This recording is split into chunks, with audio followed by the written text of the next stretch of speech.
अस्सलाम वालेकुम। उम्मीद है कि आप सब खैरियत से होंगे। तो आज हम अपना नेक्स्ट लेक्चर स्टार्ट कर रहे हैं जो कि हमारे पास है लोकोमोशन।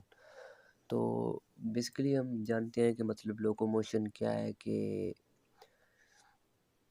किसी भी एक ऑर्गेनिज्म का यानी कि फ़िज़िकली एक जगह से दूसरी जगह मूव कर जाना, वो हमारे पास लोकोमोशन होता है।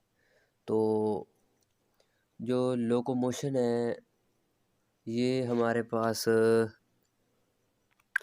मतलब तो हमने जिसकी लोकोमोशन देखनी है वो हमारे पास लोकोमोशन है यूग्लेना की, जिनके यूग्लेना एक ऑर्गेनिज्म है। तो हमने उसमें लोकोमोशन देखनी है कि मतलब यूग्लेना किस तरह इसकी एक जगह से दूसरी जगह मूव करता है। तो यूग्लेना में हमारे पास जो लोकोमोटरी स्ट्रक्चर है वो है फ्लैजेला।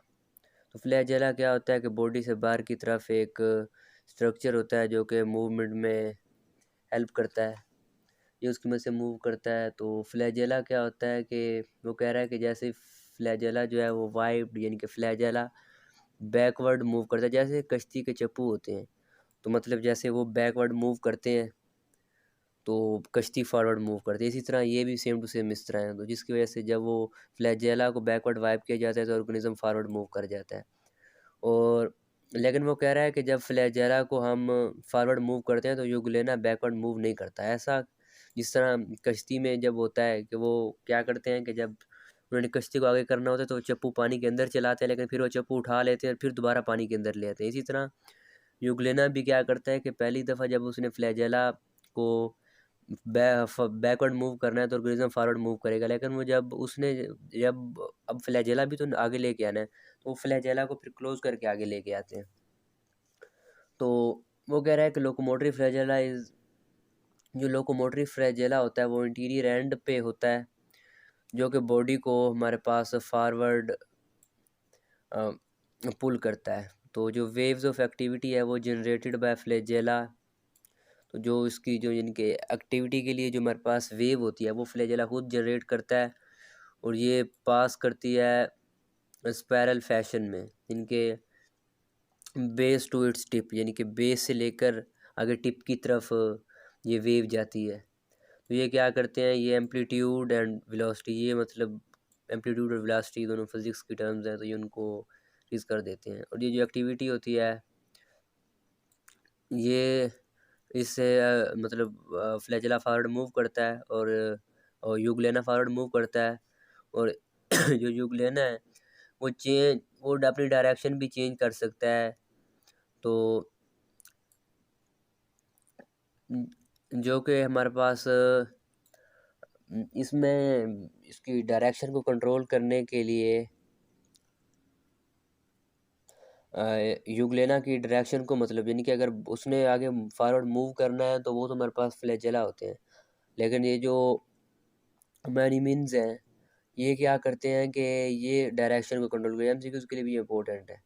और जब ये कॉन्ट्रैक्ट करते हैं तो जो उसकी शेप चेंज होती है, जैसे गाड़ी का स्टीयरिंग होता है तो ये उसी तरह पे वर्क कर रहे होते हैं। तो क्या होता है कि फर्स्ट ये क्या होते हैं कि बॉडी शॉर्ट हो जाती है और देन वाइडर होती है और इंटीरियर एंड जो होता है फिर मिडल और फिर इस तरह पोस्टीरियर एंड भी चलता है। तो ये वाली जो मूवमेंट है इसको हम कहते हैं कि ये यूग्लिनाइड मूवमेंट है, क्योंकि यूग्लिना जो होता है वो बिल्कुल इसी फैशन पे मूव करता है, क्योंकि यूग्लिना के पास भी वो सीडोमोनास यानी कि अपने साइटोप्लाज्म को फॉरवर्ड पुट करता है और उसकी जो मूवमेंट होती है उसकी एमेबा बेसिकली उमेबा है जो इस तरह मूव करता है। अगर उमेबा में मूवमेंट है सीडोपोडिया की मदद से मूव करता है, ये तो हम नेक्स्ट उसमें देखेंगे। लेकिन अब हमारे पास है उसमें पैरामीशियम लोकोमो, अगर इस चैप्टर में से कोई लॉन्ग क्वेश्चन आता है या इम्पोर्टेंट है तो वो पैरामीशियम लोकोमोशन इन पैरामीशियम है। तो जो पैरामीशियम है ये सीलिया की मदद से मूव करता है और इस मूवमेंट को हम सिलरी मूवमेंट कहते हैं। जितने भी बॉडी के सीलिया होते हैं, सीलिया एक थ्रेड लाइक स्ट्रक्चर होता है जो कि बॉडी से आउटवर्ड एक्सटेंड कर रही होती है। तो सारे सीलिया मतलब एट द सेम टाइम पे नहीं करते, एक बंच ऑफ सीलिया होता है जो कि एक वेव लाइक मैनर में एक टाइम पे यानी कि मूव कर रहा होता है। तो ये जो वेव है ये इंटीरियर टू जिसकी वजह से मतलब इंटीरियर से बैकवर्ड की तरफ जा रही होती है। तो यहाँ पे सीलिया के बारे में लिखा हो कि सीलिया क्या होते हैं, शॉर्ट होते हैं, फाइन थ्रेड लाइक एक्सटेंशन होती हैं सेल मेम्ब्रेन की। इंपॉर्टेंट एमसीक्यूज है, सीलिया सेल मेम्ब्रेन की एक्सटेंशन होती हैं और जो इनकी लेंथ होती है और रेंज है यानी कि many microns to many 100 micron, यानी कि जो इसकी लेंथ है वो कुछ माइक्रोन से लेकर 100 माइक्रोन्स तक, और जिसका डायमीटर है वो भी वेरी करता है, यानी कि 0.1 से लेकर 0.5 माइक्रोमीटर तक।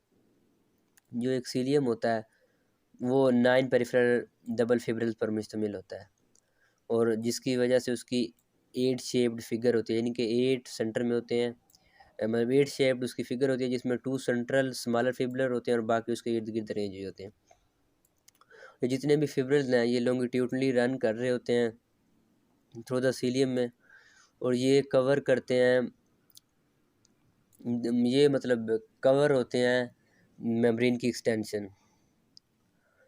नेक्स्ट हमारे पास है इसके मूवमेंट का मैकेनिज़्म क्या है, उसका जो एग्जैक्ट मैकेनिज़्म ऑफ वो है वो अभी तक मतलब अननोन है कि कैसे मूव करते हैं, लेकिन 1955 में ब्रैडफोर्ड ने सजेस्ट किया था कि ये जो मूवमेंट है ये 2 प्रोसेस की वजह से होती है।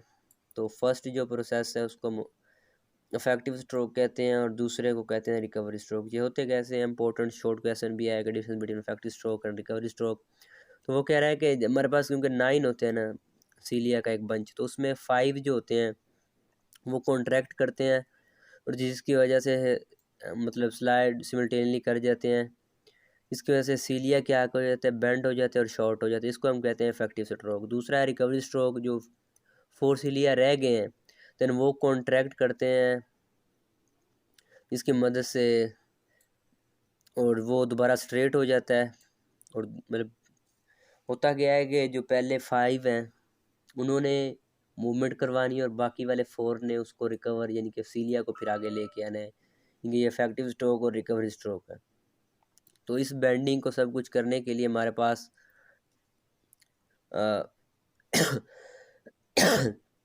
एनर्जी की ज़रूरत होती है, और ये वाली एनर्जी जो होती है वो एटीपी प्रोवाइड करती है, और एक एंजाइम होता है जो कि सीलिया के अंदर प्रेजेंट होता है, वो इस एनर्जी पी यानी कि एटीपी को ब्रेक करके हमारे पास एनर्जी रिलीज़ कर रहा होता है। और ये जो एक्शन होता है सीलिया का, ये मतलब ऐसा होता है कि यानी कि तमाम सीलिया जो होते हैं वो एक सीक्वेंस के अंदर बीट कर रहे होते हैं, यानी एक सीक्वेंस के अंदर उनकी वेव लाइक कॉन्ट्रैक्शन होती है, और इसी वेव लाइक कॉन्ट्रैक्शन की वजह से जो एनिमल है जो फारवर्ड डायरेक्शन में उसको पुल कर रहे होते हैं। तो ये जो लोकोमोशन इन पैरामीशियम है इंपॉर्टेंट लोगों को ऐसे ना इसमें सीलिया के बारे में बताना है, सीलिया क्या होता है। अब इसकी हेडिंग यूँ दे सकते हैं कि जो लोकोमोशन पैरामीशियम में किस वजह से होती है, सीलिया होती है, सीलिया क्या होता है, फिर इसका मैकेनिज़्म अभी तक अननोन है, इफेक्टिव और रिकवरी स्ट्रोक में डिफरेंस, और उसके लिए एटीपी की सूरत में जो एनर्जी चाहिए होती है वो एटीपी प्रोवाइड कर रही होती है। तो यहाँ तक हमारा आज का लेक्चर कवर होता है। अगर आपको कोई भी क्वेश्चन है तो आप कमेंट सेक्शन में पूछ सकते हैं। Thanks for watching.